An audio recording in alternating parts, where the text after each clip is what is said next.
Schau dir die Eulenträume an. Wie unruhig sie sind im Mondschein. Und durch den Schnee, der fällt, den Abgrund zu sehen.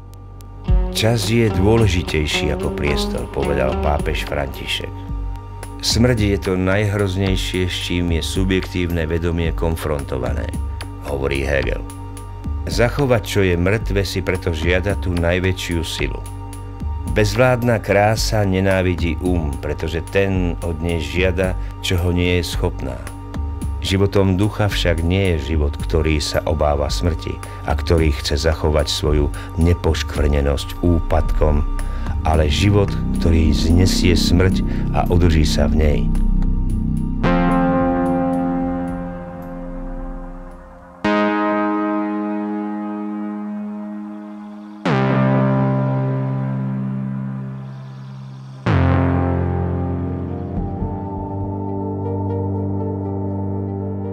Predstavujeme vám jedinečný kurz úpravy zosnulých. Ide o unikátne vzdelávanie, ktoré posúva možnosti v oblasti starostlivosti o tých, ktorí nás opustili.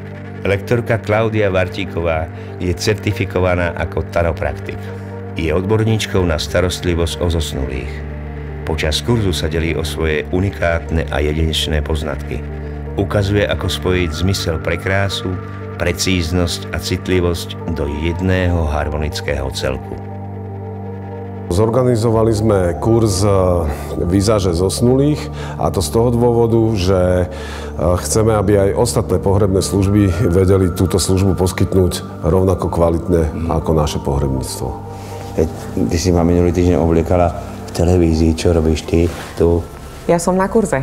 Na akom kurze? Na kurze úpravy zosnulých. A si spokojná? Som šťastná a dalo mi to všetko to, čo mi to malo dať. Splnilo to všetky moje očakávania a veľmi sa teším, že som tu mohla vďaka tomuto kurzu a vďaka Marianu prežiť svoj najkrajší deň.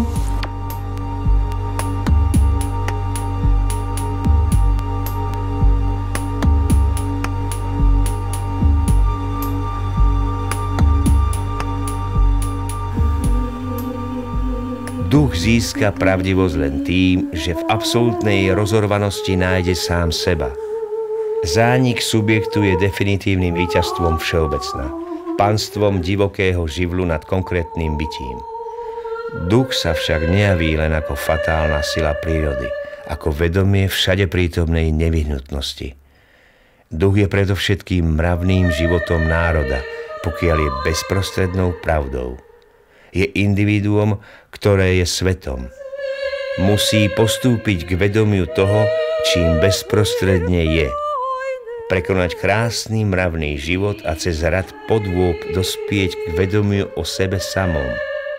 Každá rozlúčka s mŕtvým telom je preto obrad, v ktorom duch dospieva k svojej podstate.